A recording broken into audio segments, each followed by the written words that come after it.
Monsieur le Président, Madame, Messieurs du tribunal.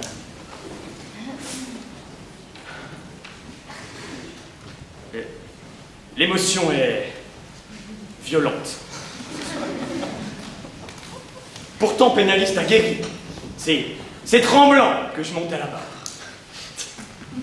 Au crépuscule d'un réquisitoire à la fois terrible et profond. J'ai du mal, je vous le confesse, à garder mes moyens. Je ne sais plus si je dois rire ou pleurer. Hashtag abusé et amusant.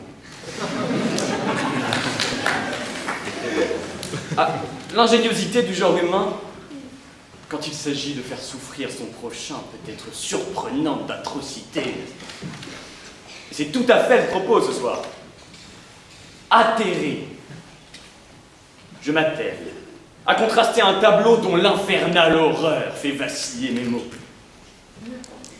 Ignorant l'espace morifié de mon âme, je dois lever le voile et découvrir l'infâme. Je risque ce faisant de violer, si c'est encore possible à ce stade, les règles de la bienséance. Sous les applaudissements, devant les caméras, l'innommable entre en séance. L'œuvre d'un barbare sadique, à faire pâlir les monstres antiques. Le pinacle du tortionnaire, vieux rêve de Procuste. Le voici, voyons. Elle lui a jeté du thé. Monsieur le Président, du thé sur son... Grand Dieu, ridicule, hein, ce n'est pas moi qui le dis. Mon Dieu, mais faites cesser cette mascarade, qui n'a pas plus de sens que Maud n'a de sang sur ses mains qui massent chaque jour les plaies de son amant. Ouvrez alors les yeux et rendez sa dignité à ce tribunal. Sommes-nous destinés à devenir ce simple objet de télé-réalité? Déjà les fans se pressent aux portes des tribunaux encombrés. Déjà les médias se gaussent de cette affaire et de ses absurdités. Si Paris Match, en révélant ses commérages, n'a fait que son métier, la justice a bien des causes plus nobles à relayer. Oh, la plastique de ce monsieur Thomas est satire. Mais cette affaire, madame, messieurs du tribunal, n'est pas celle d'une éphémère beauté qu'on gagne, qu'on perd et qui ne vaut rien.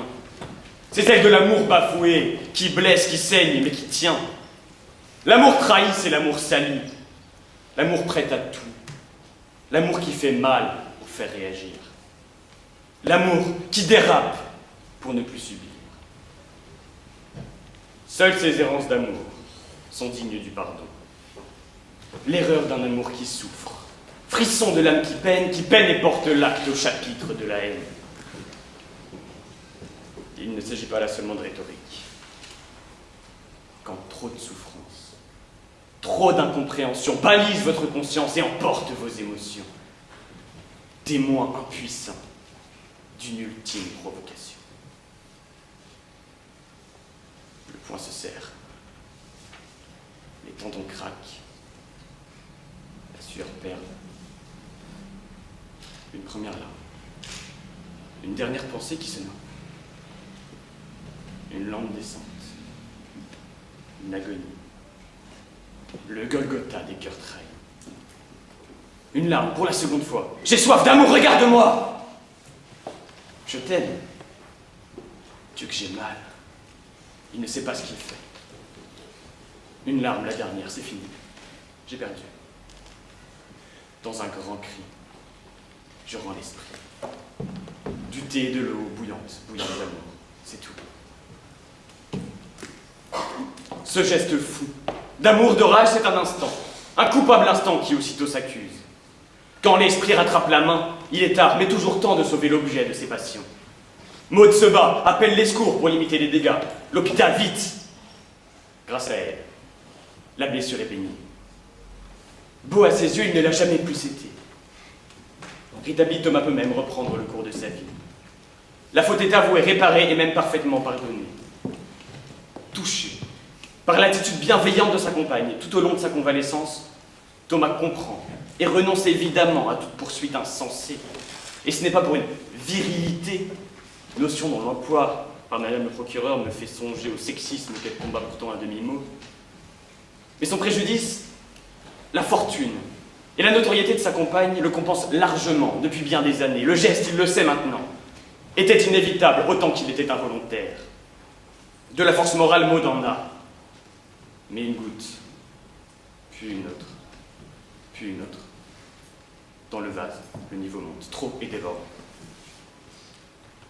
Sa part de responsabilité, il la comprend et il l'assume. Ainsi, le couple grandit-il. Grandit, se renforce et aujourd'hui ses mains dans la main qu'ils sont entrés au tribunal. Car oui, c'est bien là que cette histoire devait finir.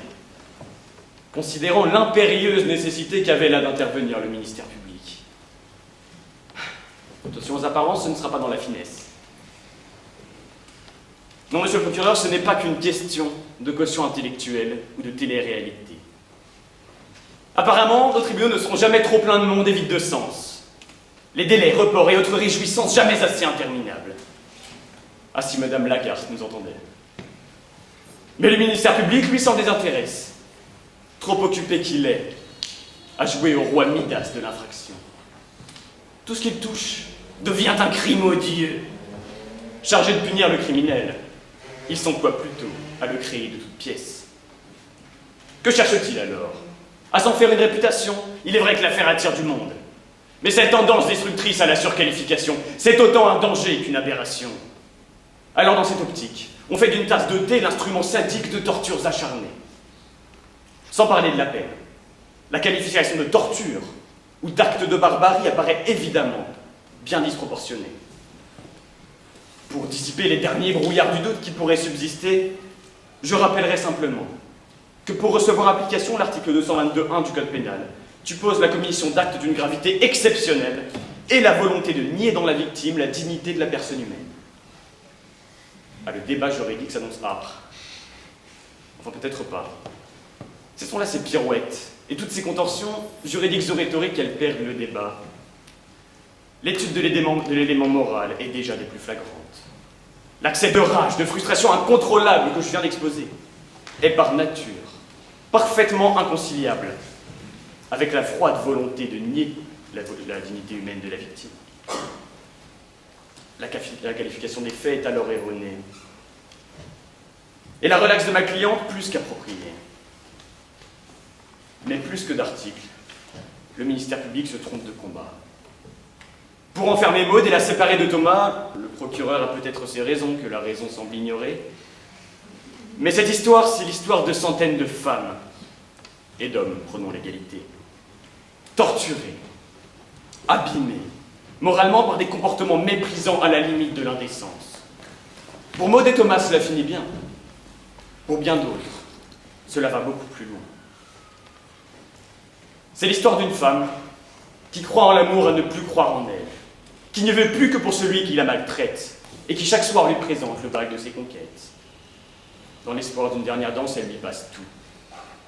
Ses caprices, ses lubies, ses fantasmes, ses errances. Sa vie, sa dépendance, émotionnellement, physiquement, intellectuellement enlacée, enchaînée au prince de ses pensées. Combien de Thomas profitent aujourd'hui de ces dépendances maladives, moquant, maltraitant et poussant dans leur dernier retranchement ces esprits éplorés et trahis?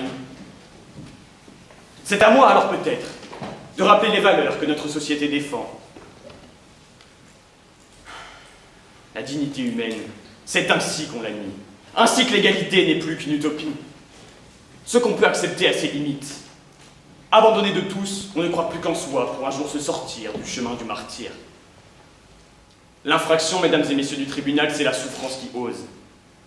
Prévenez la souffrance, vous préviendrez le crime. Prévenez l'irrespect, prévenez le mépris. Défendez le délaissé, défendez l'ignoré. Soyez le porte-parole d'une vraie fraternité. La seule victime ce soir, vous la connaissez. On vous parle de souffrance aiguë, on vous parle de beauté perdue, mais désolé l'amour dont on profite. Désolé la confiance accordée sans mérite. Dans cette affaire, qui manipule, qui ment, qui trompe, qui fait souffrir? Assez de punitions aveugles.